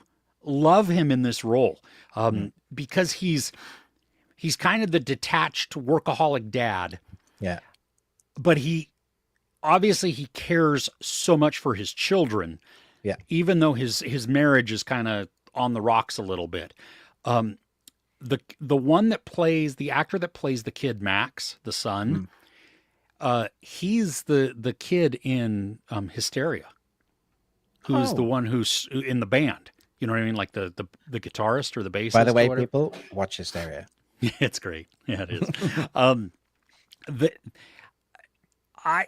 I love how this just continues to be both freaky and suspenseful and ridiculous at the same time. And fun, yeah. Yeah. Like a balance that many have tried. You have Gingerbread Man. You have some messed up Jack in the Box type of thing. That doll that is just not right. Yeah. Yeah. But then, so all of this, plus this folklore that is being woven in, especially being told sporadically by the German grandmother. The grandma, I love her. I think she's fantastic. She was, and like, she can't speak English, but more often than not, she speaks German, and the family understands her. But the in-laws, the Tony Collette's sister, her husband, and obnoxious children, Mhm. they don't at all. And so it's funny to watch her say things and then be like, well, and you see the reaction of some of the ones that do speak German, and some of it they're like, "What are you talking about?"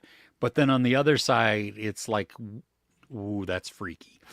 Um, Did you so remember the ending?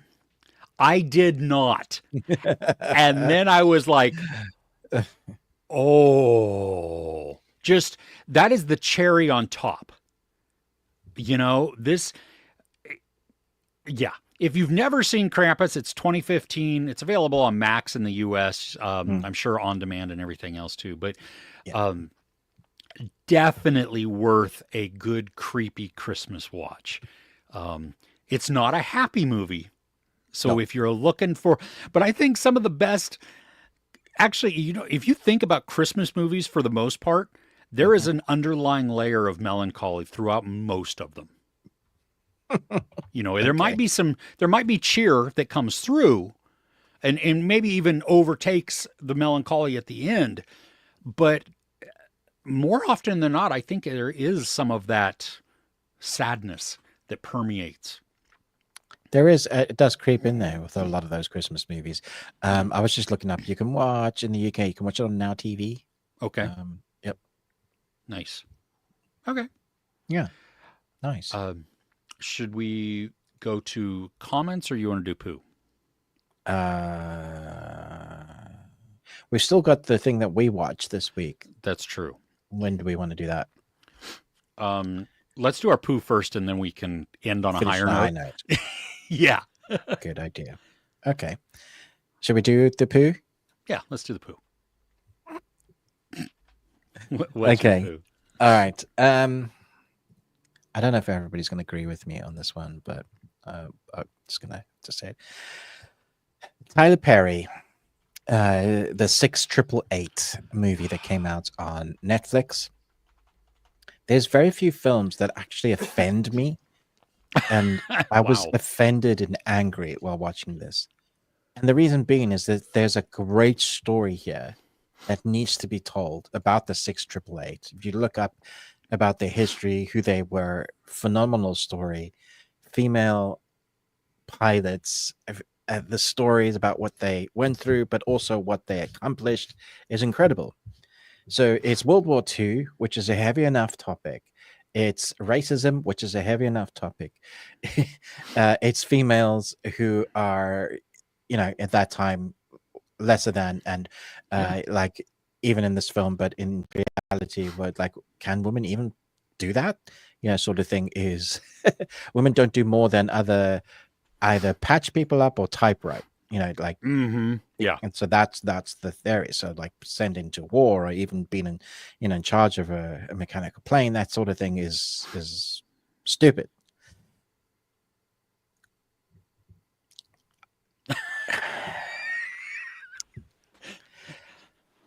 So the Army Corps Battalion, that is the 6888, all woman unit of color in the Women's Army Corps to serve overseas during World War II, whose mission was to instill hope among US troops by sorting and delivering mail. It's a great story.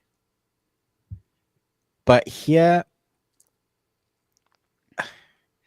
okay, so Tyler Perry, he writes and directs this. And Okay. whenever he writes, it seems like he's forgotten what people are actually. He gets in the way of himself by trying to have his message be in the forefront. So what you end up getting is a bunch of not even exposition, it's like monologues. and it's not even pretending to be um, subtle, like Mm.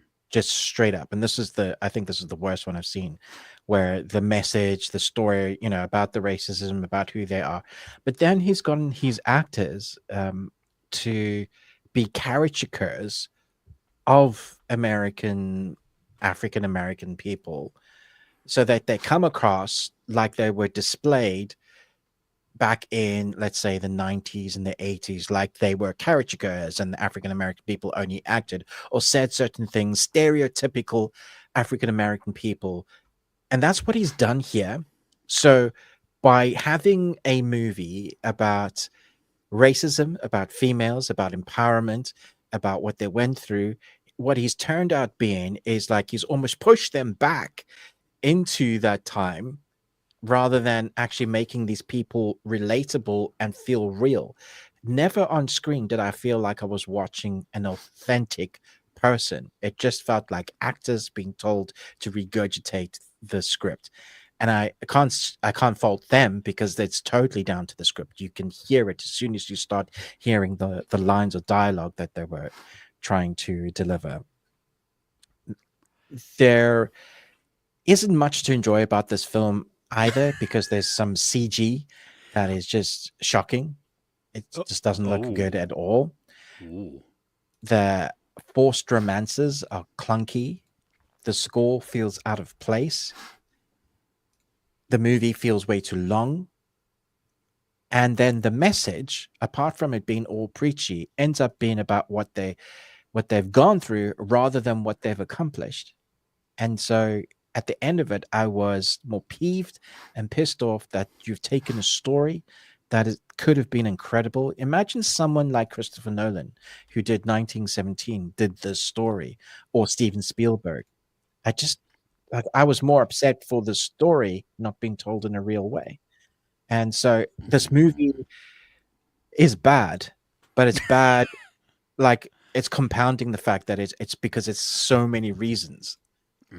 Like, so as much as I wanted to pull some, it's also very shiny. It's like the clothes are authentic, but they don't have the creases or the messes on. They don't feel worn. Nothing feels lived in it. All feels like sets. Like, yeah, I was just like, what a load of doo-doo. That is unfortunate. And I think people are afraid to say anything negative towards it, because it's a story of African American woman, and if you inevitably, if you say anything against any person of color when it's in media at the moment, you're racist. But like, that's not the point I'm making here. The point I'm making is, yeah, I want the story to be told. I just want it to be told well. While you were talking, I was looking it up on Rotten Tomatoes. It's at 50% with critics. Audiences have it a little higher, but because I was also looking, I was interested to see who gives it a positive score versus who gives it a negative score. And more white people are giving it a positive score. But some black critics gave it a positive score also. Some, though, are like, it has a story here, but it just misses the mark. So I don't think you're off. Yeah, so I was looking forward to this one. That's unfortunate. Yep. Okay. Yep. For me, and this one is actually surprising, because I really like this show. And I wanted to like this season. Virgin River, the 6th season. I remember saying to you, hey, that thumbnail, isn't that a spoiler? Yeah, I basically spend the majority of my review talking about everything I don't like. Oh my gosh. Okay.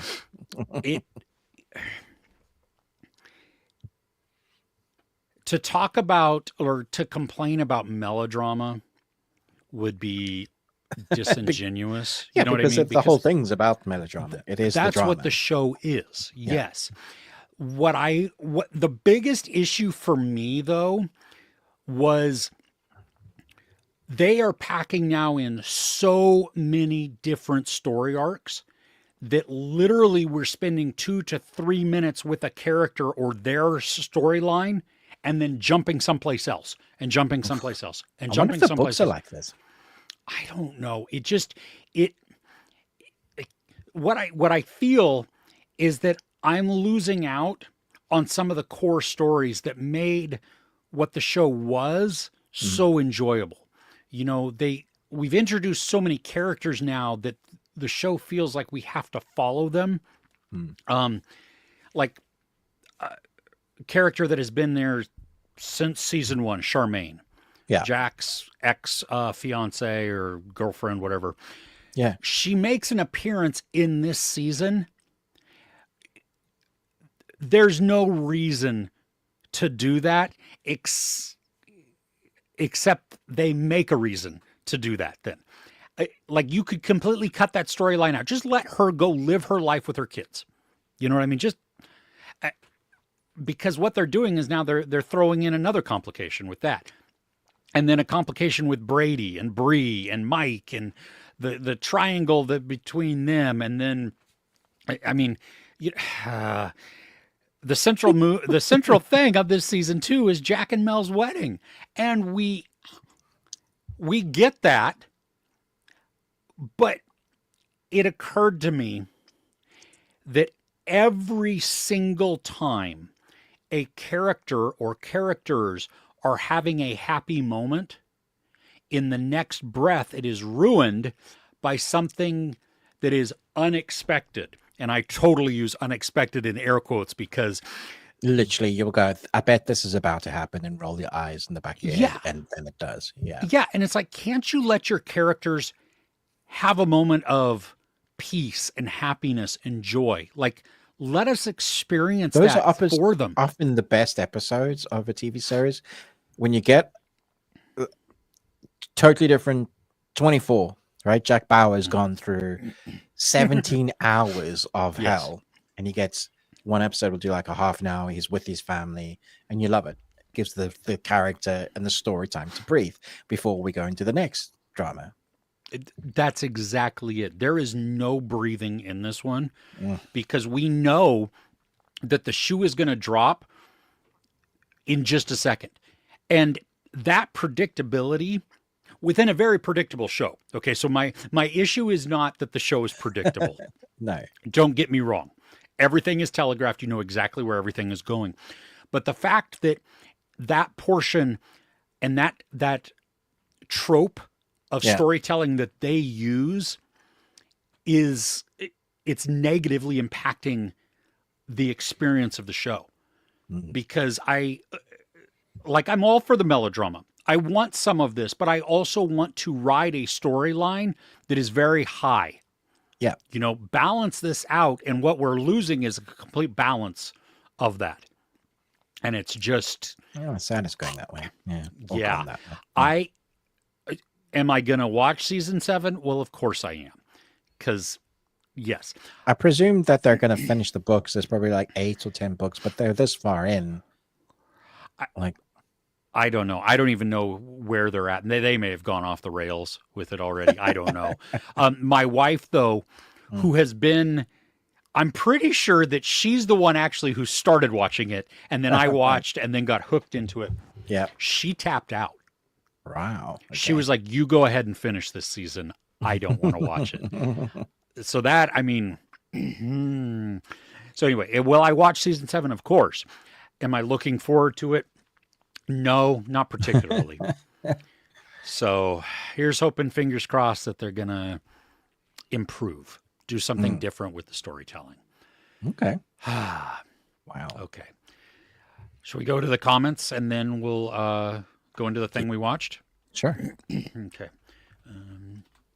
Let's see here. Let me find out where I'm at. Because everything comes down to poo. Yes. A really great series, Station 11, based on a novel with a graphic novel as the main theme. That was incredible. Max. Yeah. Okay. Yeah. I didn't finish it. I loved it. Okay. Loved it. Yeah. Dan to Dan, big in Japan. Theme tune, man. Dun, dun, dun, dun, dun, dun, dun, dun, dun, dun, dun, dun, dun. Yeah, it's great. I love it. Top 3 anime for 7 Seas drama, at least this year, and in no particular order. The Apothecary Diary. Oh yes, that is excellent. Skip and Loafer. Not even heard of that one. Okay. And then Dan to Dan. Surprise of the year as well. Yeah. All because of that 7th episode. I tell you, it's going to go down in history as one of the best episodes ever. Because that was the one that you were talking about that went like all of a sudden gut punch, right? Oh man, tears for sure. Yeah. Nice. Yeah. Elevation is on Crochet While and Listens list, and like some B movie creature features too. Nice. Let's see. Watched A Man on the Inside. That's the Ted Danson one, I think, on Netflix. 4 out of 5. Season 2 is coming. They've announced that. So there you go. If you're a fan of that, you get that. Beyond Christmas from 1940. Oh. I've not heard of that movie. I've not seen that one. 1940. That's like ancient times. Yeah. I love, what is it, White Christmas or Holiday Inn? White Christmas, yeah. You know, around that same-ish. Later than that, but I think. Anyway.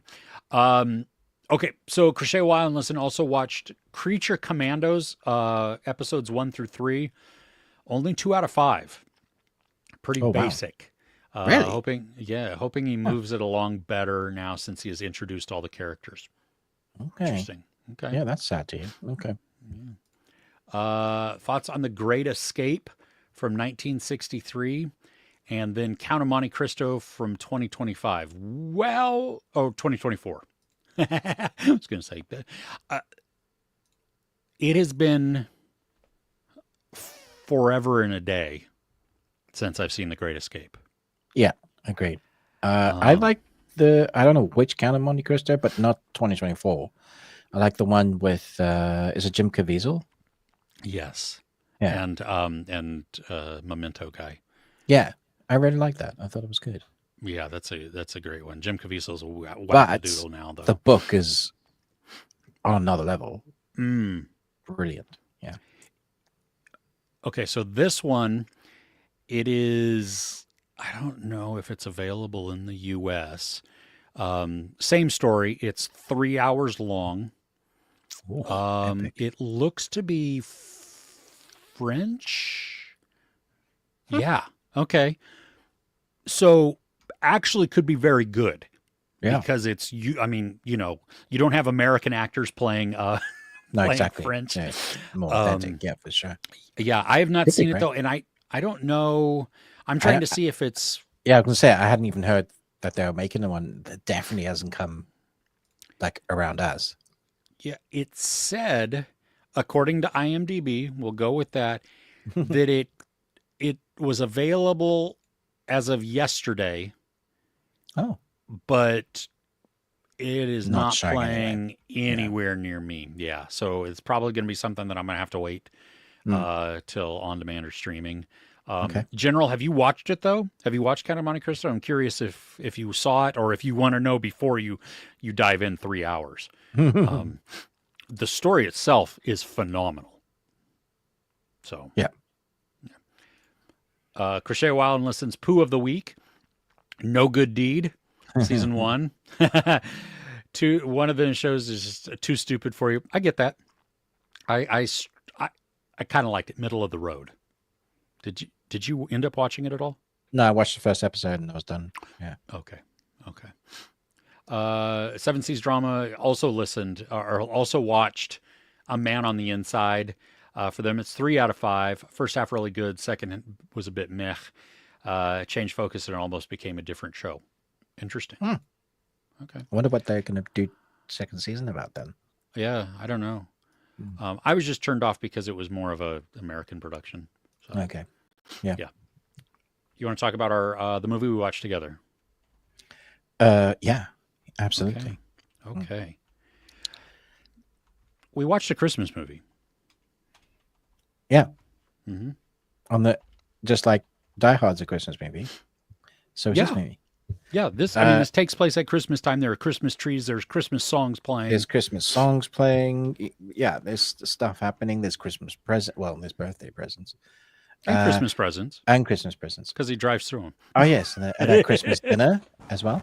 Yeah, Yeah, yeah, yeah, right. yeah, Yes. exactly. Yeah. So, 1987, Lethal Weapon. It had been quite a few years since I'd seen this. I believe it was. I think one of my kids. I say kids because he's all grown up, but this was their first time watching. Really? Yeah, I think. What'd they think? What'd they think? Yeah. Surprisingly, I think the words were surprisingly, considering how old it is, it holds up really well. I agree. It's been a long time since I've seen it too. I mean, handful of years at least.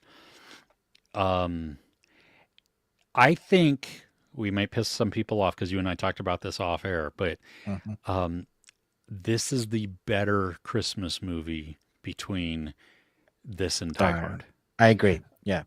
Now, don't get me wrong. Die Hard is great, and I have a lot of Yes. fun with it for what it is. But because of the family connection that this movie has, it grounds you in an emotional state so that when stuff starts happening, you really care about the characters. And not only that, but they so build Mel Gibson's character that, like I said to you off air, that one sequence where he's holding his wife's photograph on his chest and Mhm. he's contemplating suicide, it still hits so hard. I was amazed. I was like, dude, that's awesome. Yeah, that emotion is powerful because it's not just once too. I appreciate that there are many times that we see him struggling with this. So Yeah. his grief feels earned within Mm. this, feels legitimate, not just a gimmick that's thrown in there to make him seem crazy. Yeah. But also on the other side, so we have all of that development with Gibson's character of Riggs. Danny Glover, his family, we spend so much time with his family Yeah. that there is, I mean, we feel for them, right? This Yeah. is where there is danger But occurring and happening. even though, like you said, they're like Hollywood character family, I felt Yeah. like they were real enough for me to really care about them. So bringing him a birthday cake in his bath and then the daughter saying, "Hey, your hair is graying. It makes you look much older." And then you seeing he's feeling his age, which is a big theme. Mhm. Even like one-liners of, "Oh, a six-shooter." Yeah, a lot of old timers use those.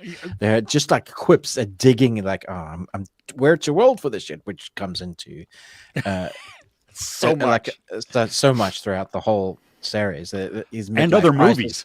Oh, and other movies. Yeah, it's a big part of number 4.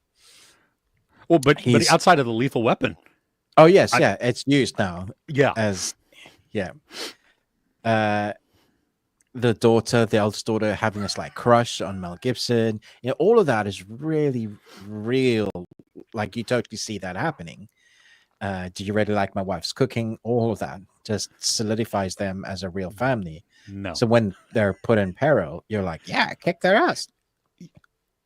exactly. The filmmaking in this, I told my wife after we watched, I said this is the thing, the editing that we don't get now.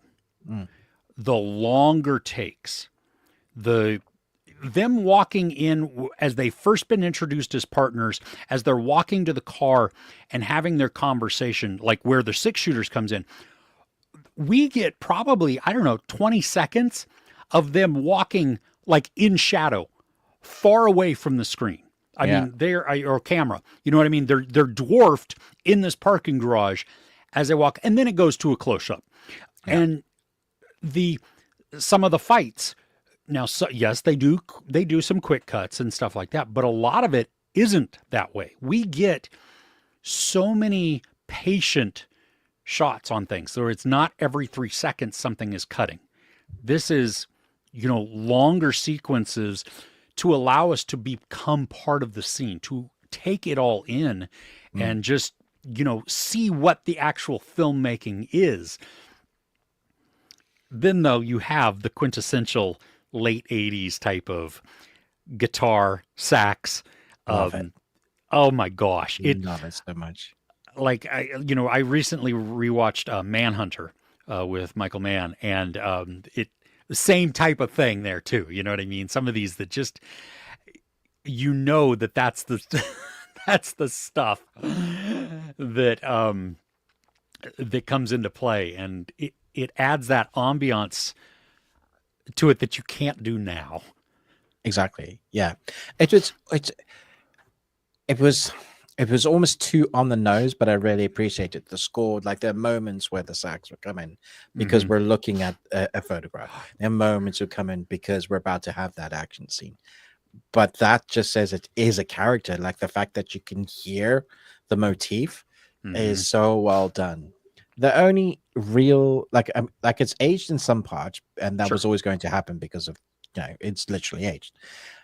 The final fight scene, the first half of that is so fastly cut that Sure. and so Yeah. close. It was Yeah. we're like, what the hell? And literally our conversation then was we're a bit spoiled with what we get with John Wick now, aren't we? Yeah, it's like, yeah, because fight choreography has come a long way since then.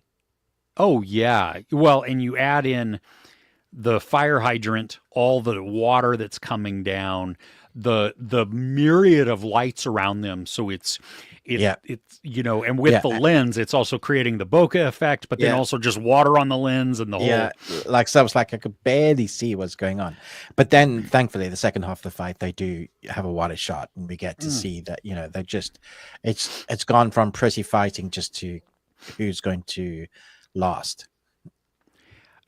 Yeah, I hmm.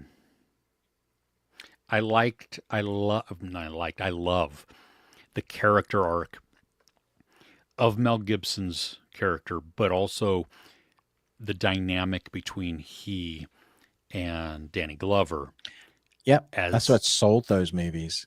y- They're so believable, and we see they don't start out that way. They have to build upon it, and it's built on like a real conflict. That part where he's going to say, "Well, if I do it right, just put a chair." He's going to about to blow his head off, and realizing that he's not just trying to get a pension for being crazy. He actually wants to end his life. Yeah, yeah, there's a large portion of the film where they are not on the same page at no, all. no, And Danny Glover is very, very cautious. I mean, he's still cautious later on, but there becomes a trust there because he sees things in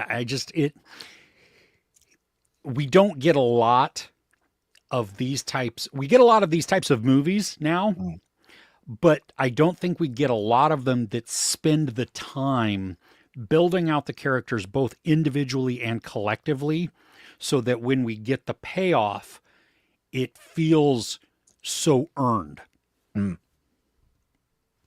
Yeah. No, this was so fun watching this again. I didn't own it. I was mad at myself. I looked around.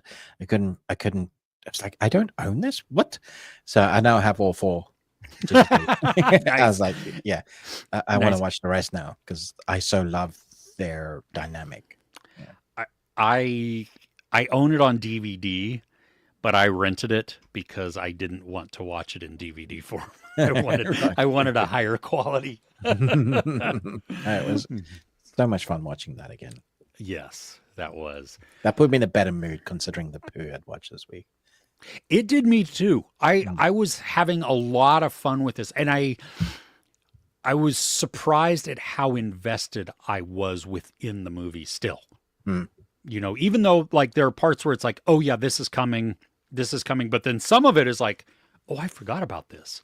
Yeah, Them exactly. driving in the desert. I was like, "Oh, that's Yeah. this in this movie." And then I remember what's coming next, but I was like, "Oh my gosh, I had completely forgotten about this part." Something my son said that he's never seen a car being stopped with a helicopter before. And I was like, yeah, that is unique, isn't it? Yeah. Well, and it was so funny too, because while I was in my mind, I'm like, just turn the car and tweak out the helicopter. That makes sense if Murtaugh or Riggs were driving. Right. But that's not who's driving. No, she's terrified. Yeah. Exactly. And so the freak out and the non-reactive is spot on. It's exactly what it, what is called for in that moment. One funny thing for me that I've noticed is, so the police psychologist in this, the blonde woman. Yeah. Okay. She's in all 4 of the Lethal Weapons. She's the one of the newscasters in Die Hard. But she's also the mom in Goonies, which Richard Donner also directed along this. And so for the longest time, I was always like, I wonder if they're married or something like that, because she showed up in a few of his movies. So, I mean, I know Die Hard is not Donner, but just the 2 movies that are Christmas time that are, held up as, great action movies or whatever. But anyway, sorry. Nice. Yeah. That's awesome. Yeah. You want to go to what we're looking forward to this week? Yeah. Okay. Squid Game, season 2. They said they will not give that to me. Yep. I got that message as well, but I am looking forward to it. I am looking forward to it. We'll see. Yeah. Also, Christmas Game Day. Oh, on Netflix? On Netflix. I'm NFL. Glad that Woo! Yes! I'm glad that you're looking forward to that. You're not looking forward to that? No. We're doing let's see. Golly, there's on Christmas Eve, I'm going to see A Complete Unknown, the Timothy Chalamet, Bob Dylan movie. Bob Dylan one. Nice. Yeah. I mean, the trailer was incredible. It really is. And that's why I am super excited for that. And the other thing that I'm really looking forward to is Nosferatu. And I know that does not come out for you until the 1st. Is that right? Something like that, yeah. Which is stupid. New season of What If starts tomorrow.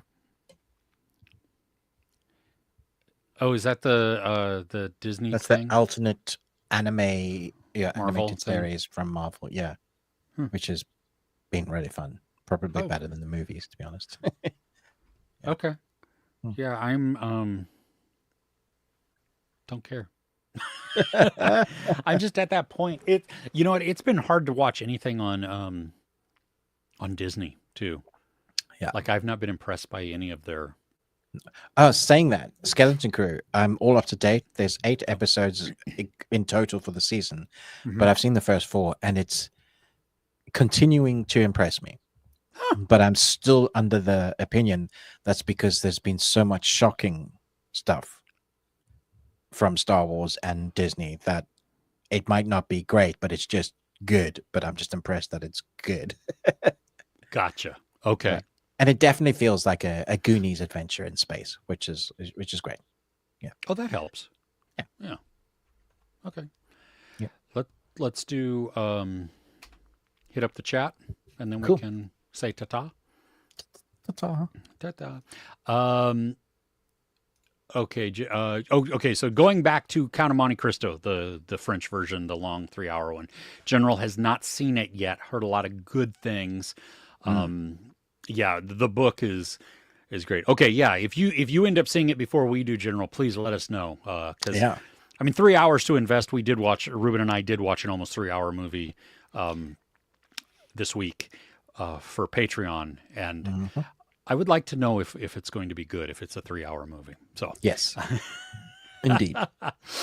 Love you. Hey, we're glad you're here. We did talk about it, but yes, that Superman teaser trailer was the best thing you watched this week, right, Ruben? Oh, it's fantastic. Yes, it was the best thing I watched this week. Everything I wanted. There was so much packed into that trailer as well. They still haven't said if it's true, but that's still that one that one still looks like Brainiac to me, or at least a part of his creation. Is a purple eye. That's in the background that looks like the design of Brainiac. So I'm wondering what that is. Oh, okay. The big Superman baddie. Yeah. Okay. Cool. What's that? Hey, Shiny. We're glad you're here. Let's see what Crochet Why on Listen is looking forward to. Bloody Axe Wound. Yes, I have that on my calendar as well. Comes out on Friday. A Legend with Jackie Chan. Ooh. Huh. Okay. Kunk on Life. Season 1. This is that Netflix. I don't know the actress's name. She's British, and she did Diane Morgan. She did a BB series called Kunk on Britain. She's done Kunk on Earth. And this, which is funny because she goes around and talks to like real historical people. And she brings in the most random comments or things that are wildly inaccurate, and she presents them as they're true. And the experts, their reactions and how it's hilarious. You can't, for me, I can't watch a lot of it all at once because it's a lot of the same thing and it becomes too much. But in small chunks, it's really fun. Okay. So yeah.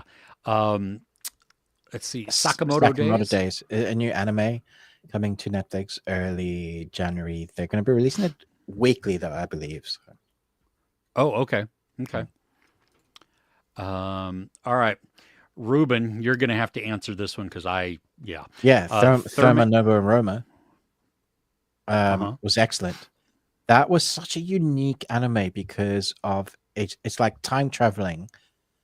A Roman dude time travels into different Japanese bathhouses, if I remember correctly. And it was so unique, and he so loved the architecture and design. So, yeah, it was timey-wimey, but it was really unique and different. I thought it was fantastic, yeah. Cool. What about Combatants? Combatants will be dispatched. I don't think I've seen that one. Huh. Okay. I'll have to check it out. Nice. Chris, hey, Mr. Red happy Saturday. Yeah, cool. That'll be fun for you to watch from the beginning. But yes, that Superman trailer, everybody, that is resonating with it. And I think here's the danger. The trailer is so good and has set up everybody's expectations now. Yeah. That he either better deliver or we need to temper ourselves. But for that reason, I'm not going to watch anymore. So like a sort of, because it's going to be, is it like June or July that it comes out? Mm-hmm. Yeah. So I don't want to see any more until I go and watch that movie. Yeah. Yeah. Yeah. And you're, when he says, "Take me home." Oh, yeah. Okay. A general is telling you, Ruben, you told him to tell you last time when we watched Dungeon People to let you know how it is. Watch 3 eps because only 3 of dub is out. Confirm it's right up your alley. Dungeon People. Is this Anime not the? Movie? But I thought Is this not the food dungeon one?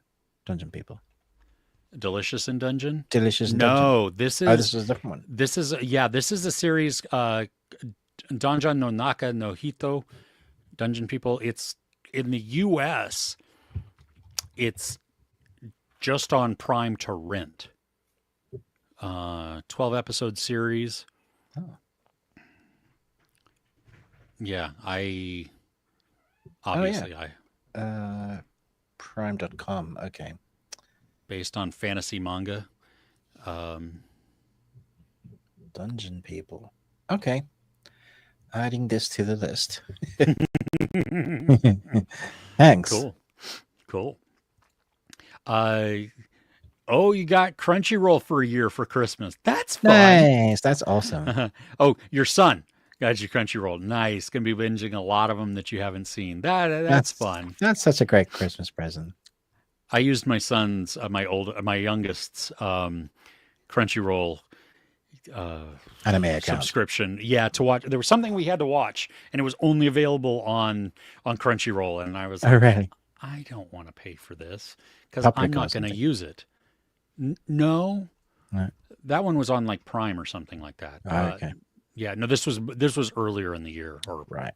yeah, It was a series, probably. Yeah. I'm sure it was. Yeah. Put a very long list of Christmas movies on the Discord under General. Sweet. Okay. Cool. So everybody, I'll put up the link in just a second to the Discord, but it's in the descriptions also.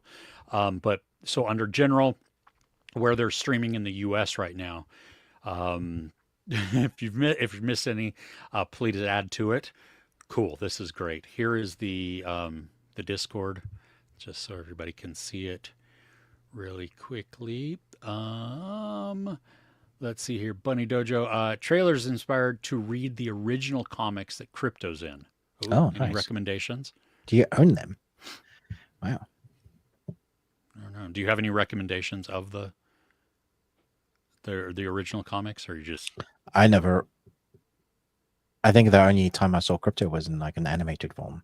okay? Mm. Nice. Yeah, it was very rare I saw Crypto in the comics. Well, that'll be fun then. Yeah, absolutely. Cool. Nice. Okay. You got anything else? No, I'm good. Okay.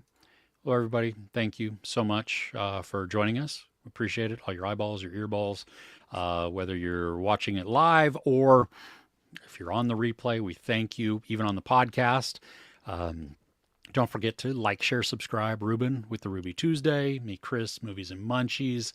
As we said, we have our Discord. The link is in the description there. It's growing. There's a lot of different channels, threads. I don't know what to call them. Okay. I'm not on there very much because It confuses you. It's too much. Yes, there's a lot. Yes, yeah. I don't know which one to really go into, and then Anyway, but when we do something together, we will pull Chris in, maybe watch something together, which I think will be fun. And if you tag me, at least I will then know to go and do that. So don't be afraid to tag me. That would be great. Your profile picture for Discord is so serious. What is it? I think it's got you like in a suit or something. Oh no, that's my picture. I had a headshot taken when I was at a conference, and I just like it because it's the only really solid picture I have with me with my glasses that I wear all the time now. All the rest of them either have my old Oakleys that I would wear or no glasses. And when there are no glasses, like, first off, that's wildly inaccurate because I cannot see without my glasses. And then, like, a lot of the time, my beard and my hair is much less gray. Right. So I just feel that that's not genuine. Okay. We have our Patreon, patreon.com/thebeardedones. It's on the screen. The link is in the description as well. Thank you to all of our patrons that we do have there. It's £1, so $1.25 maybe to hop in there. There's over 110 videos. You could binge them all if you wanted to. Pay £1 and duck out again. If you need a sample before you even do that, totally fine. Free. A couple outside of the paywall that you can just see what we get up to. Yeah. There are a skit, drunk watch along, a drunk movie review, some general nonsense slice of life things, and then a bunch of just movie discussions. Yeah. As well. Some really in depth, like 30 minutes in some of them. Wow. I don't remember some of those, but I don't doubt that. Yeah. Oh, yeah. Yeah. Yeah. So, and the different tiers that we have allow you to make me watch anime. You choose a series or choose a movie, different things like that. So, if you want to at least just go see what that is, the proceeds from that help to offset the production costs of this show. So we thank everybody that is a part of that. We love it. We love you guys. Um, Take care, General. Thank you so much. Everybody else. Happy holidays, Hanukkah, Christmas, however you spend it, whatever religion or non-religion that you're a part of. We hope you guys have a wonderful holidays, I think is the correct terms to say without offending anybody. Yeah. Well, I mean, Merry Christmas, Happy Hanukkah, Happy Kwanzaa. Mm. I don't know what else. Yeah. But yeah, thank you. Yes, definitely happy holidays to everybody. We will be back before the new year Hmm. one more time. Yep. Um, but once you see us next time, it will not be Christmas anymore. No, No more. No sad. more. Yeah. Well, maybe. Yeah. I don't know. Well, We'll see. I'll But stick on the Christmas lights until February at least. Yeah. yeah, we were talking about that too. That we might take down some of the actual Christmas stuff, but Mm. leave up a lot of the twinkle lights and everything just because it provides a really nice mood and ambiance in the house. I agree. Mm. So, thank you, Chris everyone. Listen, be safe. You guys too. Stay warm or stay cool, depending on where you live and what temperature it is where you're at, because half the world is in summertime right now. So, Yeah. there you go. All right, everybody. Thank you again, and we shall see you next time. All right. Bye bye.